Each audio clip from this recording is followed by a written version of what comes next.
President Trump is no longer considered to be a rational actor in this dialogue. I don't want us to take our eye off North Korea. The current language out of the administration, the lack of a diplomatic and serious engagement strategy, in my view, has us sliding toward war by next summer. The U.S. Army is checking areas near the heavily fortified demilitarized zone for possible signs of underground tunnels dug by North Korea. According to the U.S.-based website Defense News, top U.S. military officials who were recently in South Korea showed great interest in enhancing electronic warfare capabilities, both in the skies and on the ground. The officials said the U.S. Army is doing its best to analyze the North underground facilities where the regime stores missiles, artillery, and ammunition. The U.S. hopes to use electronic band waves to paralyze the operation of North Korean Army units. The top military officers of South Korea and the United States have discussed enhanced cooperation against North Korea's repeated threats. The chairman of the Joint Chiefs of Staff, General Chung Kyung-do, spoke with his U.S. counterpart, General Joseph Dunford, on the phone late Friday night. General Chung said the two countries' alliance is stronger than ever and expressed hopes to move forward with their annual military committee meeting, security consultative meeting both scheduled for later this month. The two countries also plan to hold joint military drills off the coast of the Korean Peninsula next week. Kim Jong-un, in terms of him having ICBM capability, nuclear capability, firing missiles over Japan, our ally, threatening Guam, and potentially maybe being able to reach the United States, continental United States, with a nuclear weapon. At some point, this is going to come to a head. What was the calm before the storm? We can't let this to go on. We just can't. Now, you can say what you want. This should have been handled 25 years ago. It should have been handled 20 years ago and 10 years ago and 5 years ago. It should have been handled by numerous, not just Obama, but certainly President Obama should have taken care of it. Now it's at a point where it's very, very far advanced. Something has to be done. We can't allow this to happen. Now, China's been very helpful, I think, you know, who knows? They seem to be very helpful. They cut off banking to North Korea. That's something they've never done before. They've cut down, way down on the fuel, and a lot of other things. We're going to see what happens. But we cannot allow this to happen. This should have been taken care of long ago. Clinton gave them billions of dollars, gave them lots of other things. Today, I want to announce an important step forward in the situation in North Korea. This afternoon, we have received formal confirmation from North Korea that it will freeze the major elements of its nuclear program, while a new round of talks between our nations proceeds. In response, we are informing the North Koreans that we are ready to go forward with a new round of talks in Geneva early next month. North Korea has assured us that while we go forward with these talks, it will not reload its 5-megawatt reactor with new fuel or reprocess spent fuel.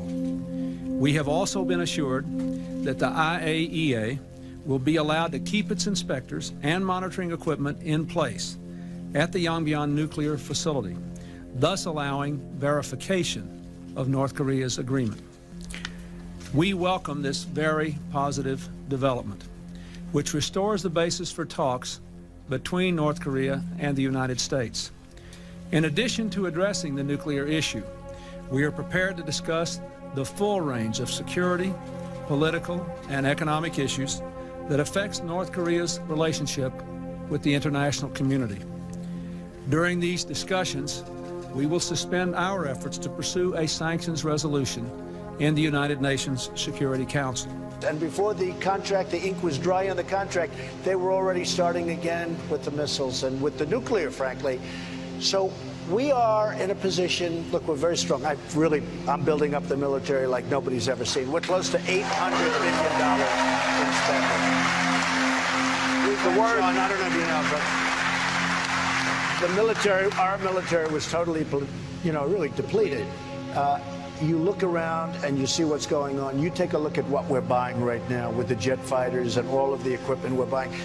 And you know, it's two things really. It is jobs, and that's far less important. But we build the greatest military equipment in the world. We have missiles that can knock out a missile in the air 97% of the time. And if you send 2 of them, it's going to get knocked out. Is it fair to say if he keeps firing missiles, that's going to end? Well, I don't want to say anything. I don't want to say anything. don't want to I'm just telegraph? telling you, I don't want to talk about it because, you know, all these people, they talk.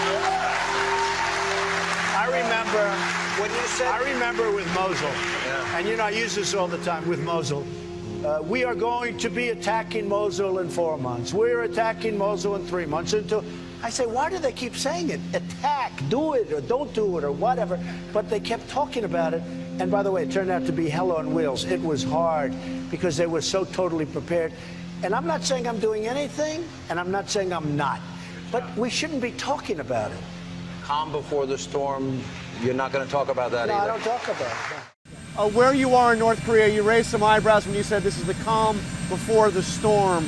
What's next on North Korea? We're going to see what happens with North Korea. That's all I can say. We're going to see what happens. We're totally prepared for numerous things. We are going to see what happens with North Korea. I will say, look, if something can happen where we negotiate, I'm always open to that. But if it's going to be something other than negotiation, believe me, we are ready, more so than we have ever been. Thank you very much. Thank you. President Trump's recent comments on North Korea in interviews and on Twitter have fueled concern over the chances of escalation. But others at the White House are trying to downplay that issue, stressing the importance of diplomacy. Kwon Jang-ho has this report. Signs of nervousness are growing in the White House in Washington as President Trump continues his strong rhetoric on North Korea. At a press briefing on Thursday, Trump's chief of staff, John Kelly, said the American people should be concerned about North Korea's ballistic missile capabilities and that the regime cannot be allowed to have a missile that can reach the US.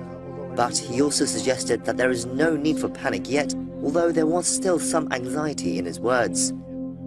Right now, we think the threat is manageable, but over time, if it grows beyond where it is today, well, let's hope diplomacy works.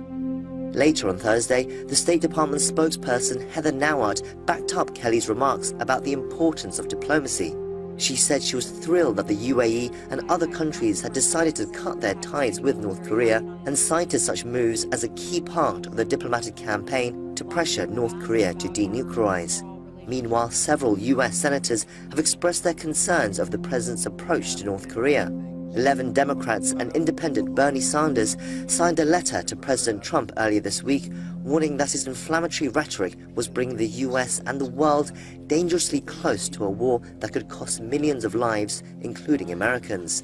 The senators urged the president to seek a vigorous and sustained diplomatic campaign backed by sanctions that cut off Pyongyang's resources and influence its decision-making to move diplomacy forward. The letter adds that the diplomatic campaign requires the president's full moral support, as well as steady and responsible leadership. Kwon Jang-ho, Arirang News.